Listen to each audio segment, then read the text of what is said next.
All right, so I'm going to take a slight turn from what I was going to do and do just a little bit of gravel bike riding and why it relates to running a nonprofit.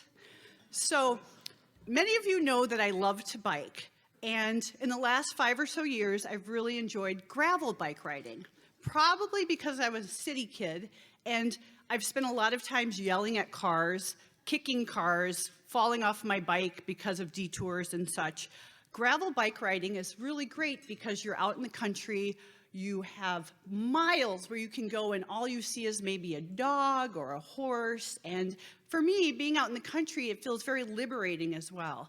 So there's a lot of bike rides all over the state and all over the country actually. And in the last few years, it's become more and more popular and people do 200, 300, 400-mile gravel races. I've done a couple what they call century 100-mile gravel races, but I've decided those are more pain than fun, so I don't do those anymore. I limit it to 50 miles, which some people consider endurance and some people consider really short. So it's all a matter of perspective. So while I'm out on my bike, I have lots of time to think, and I like the meditative process. I think it really helps me work through problems and think about how things are going at Touchstone and the world around me. And so I'm going to share some of those observations with you this morning. Rest, hydrate, and have a snack. It's so important to make sure you eat on your bike. So if you're going to be on your bike for 5 hours, you want to have at least 5 snacks. So you also need to take care of yourself if you're running a nonprofit or working in the behavioral health field. Self-care is so important. We can't be there for our clients, tenants, the people we serve, unless you take care of yourself.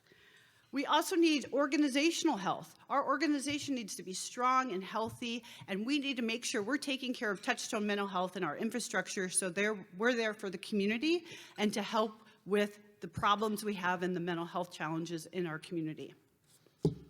Being part of a team makes you stronger. I'm part of the Hub Co-op cycling team, and I like to often say that I am the token middle-aged woman on the team, which is great because I like to show these young kids that you can be active and healthy as you age. I may not look it, but I'll be turning 53 this year. Or maybe I do look it, and that's totally okay. Having a strong team at Touchstone is what makes us strong. Our staff are the people that make it work. They're there every day for clients, and if we aren't a team working together, supporting each other, we don't have anything. So that is so important, both. And one reason I like being on a team is we encourage each other. Being cheered on helps so much. Someone just saying, "You're doing great today. You did great," even though you were the very last person on that gravel race, and then they called me a DFL, dead effing last. I have gotten that award. They give you an award for that.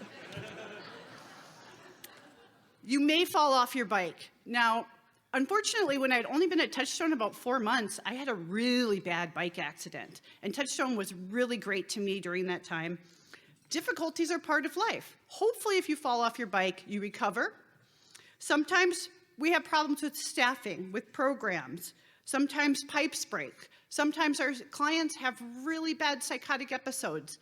You may fall off your bike, but you need to get back on. Because if you don't get back on and you let that fear keep you from doing what you love, then you're not going to be able to achieve your dreams. The right gear helps. Before I was really into biking, and I'd see the Lycra dudes go by me, I'd be like, "Really? That you need to wear that?" You do. It helps so much.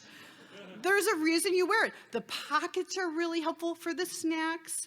The chamois, it really helps for endurance. And the right gear helps at Touchstone. Having a healing environment, light, being able to have art and music therapy, those kinds of auxiliary things really help and make a difference in health and healing. Every day on a bike is a good day. Every day at Touchstone's a good day. I have a lot of gratitude to be able to be at Touchstone Mental Health. I've been here for 5+ years as the executive director. I will say, of course, you might find me crabby occasionally, but every day at Touchstone is a good day. And even when I'm like, why did I sign up for this race? It is 40 degrees out. I have 45 miles still to go. There's a light breeze, and this is awful. I go, wait, I made a choice to be here. and I am making a difference. No one actually rains on me at Touchstone. It's hard, and that's okay. We have tough days at Touchstone. I have tough days on my bike. We work with people that have experienced trauma, homelessness, that really struggle with symptoms of their mental illness. And sometimes we have secondary trauma. It can be really hard to be in the social service field and put your heart out there every day, and sometimes people aren't successful. And that's okay. We're there to give it another try. I love this one. Keep making tiny circles. So when you're biking, you want to make tiny circles. And sometimes when I'm like, oh, I can't do this anymore, I just do that little mantra. Keep making tiny circles. Just keep making more tiny circles. Each one counts. The mental health system can feel the same way. It's broken in a lot of ways. It's hard to get services. It's hard to get somebody into a hospital sometimes when they're clearly in need of a level of hospital care. A lot of people fall through the cracks in the system. But every day we keep making tiny circles at Touchstone to try and fix the mental health system. If it's through the Mental Health Legislative Network, with our partners at NAMI Minnesota, with the Mental Health Provider Association, we are trying to figure out how do we improve the system, how do we make it better for all Minnesotans. Keep making tiny circles.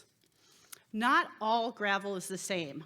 Now this will seem like a weird one, but gravel is really different. Sometimes they come and put a bunch of fresh new gravel on the road, and you can be flying all over the place. Or sometimes it's rainy and they call it peanut butter gravel, and you're so your bike gets all dirty, and sometimes it's unknown terrain. So not all gravel is the same. And that's the same with people. Variety of treatment methodologies don't work for everybody. Cognitive behavioral therapy works great for some people. Motivational interviewing, different ways we work with people, harm reduction. One size does not fit all, and the fabulous staff at Touchstone keeps trying different approaches until they find the approach that works. Appreciate your SAG.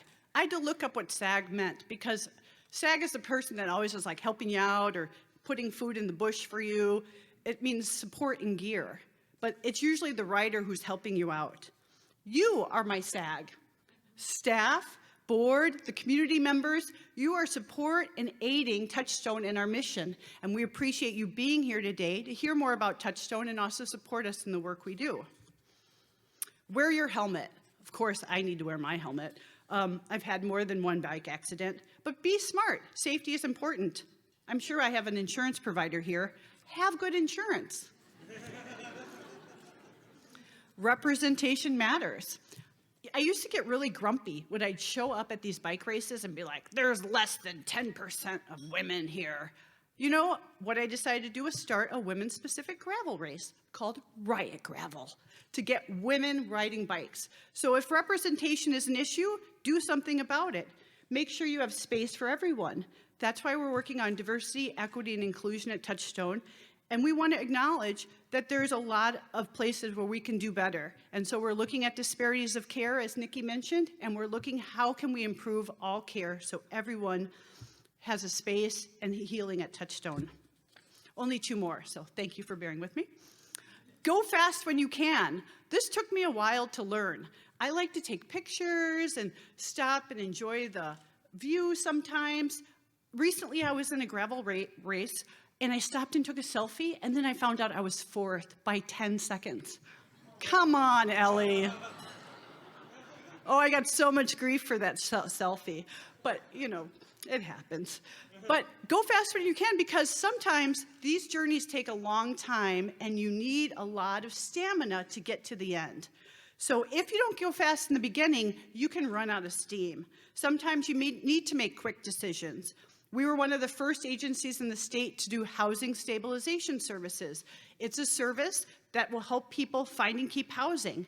It wasn't without its challenges. Going fast, trying to make sure we're providing that service as soon as it's available, it's challenging. But we also then helped identify in the system where there were hiccups, where it wasn't going to, if it wasn't going to work for us, it wasn't going to work for other nonprofits. And so we were a leader in the state of figuring out that service and still working to figure it out. Last one, someone may give you a trophy, but usually that won't happen. Especially if you stop for a selfie. So you know, you do the work because it's important work. It brings meaning, and we're changing people's lives. And if you want to give me a trophy at any point, I do like them, so.